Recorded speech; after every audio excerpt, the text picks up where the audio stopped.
For this case study, we researched and argued different aspects of how the world is flat in our nation states, Japan, Greece, and Sri Lanka. According to Freeman, there are 3 levels of globalization.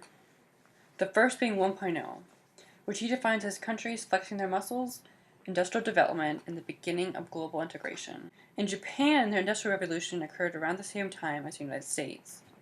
They began building machines and factories as well as importing from the United States. Along with this industrial expansion and global integration, Japan began building their army for the upcoming World War I and World War II, when they pushed into China, flexing their muscles for the rest of the world. Freeman describes level 2.0 of globalization as multinational companies becoming dominant players in the global sphere of influence. In Greece, there have been many attempts to further globalize their economy.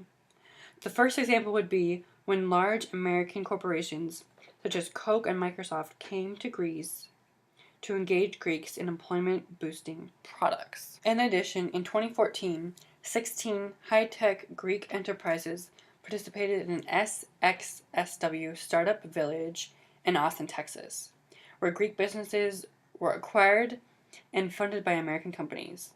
The high growth potential for many of these companies showed signs of emerging job creation. Japan is known as a company-centered society, and they have been globalizing since their Industrial Revolution. There are many multinational companies, their most notable being car companies, have had Japan interacting with the entire world for decades.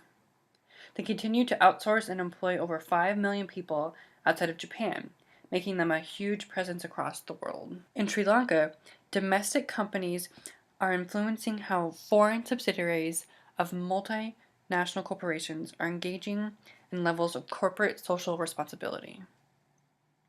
Examples of corporate social responsibility include donations to charity, volunteering of employees' time, and investing in environmental projects.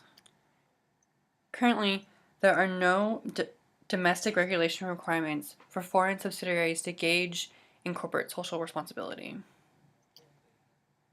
However, domestic pressures are influencing foreign subsidiaries' levels of corporate social responsibility. If the government of Sri Lanka wants to have control over foreign subsidiaries, then accountability is required. Freeman classifies Globalization 3.0 as the power of individuals to compete and collaborate globally, which levels the playing field for everyone, including people from non-Western cultures.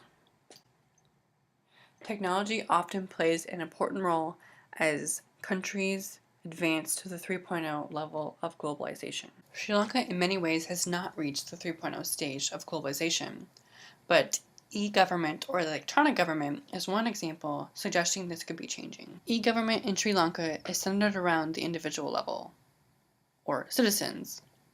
Technology is leveling the playing field for all people of Sri Lanka.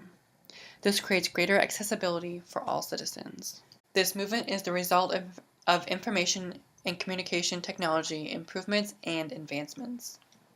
According to RMIT University in Melbourne, Australia, following the global trend, the government of Sri Lanka has launched the Re-Engineering Government Program for providing its citizens with transparent and efficient public services. Technology is allowing for more efficient public organizations and improving the delivery of public services. E-government includes the rapid development of automation processes that help the government work for all people. Freeman describes the process of countries moving through these 3 levels of globalization as becoming more flat. Because of globalization, a country's fate is not just determined on their own economic, political, and financial standing. Countries may greatly influence others, for example, the United States. Countries no longer rely on just themselves. They are all interconnected and therefore share the same flat future.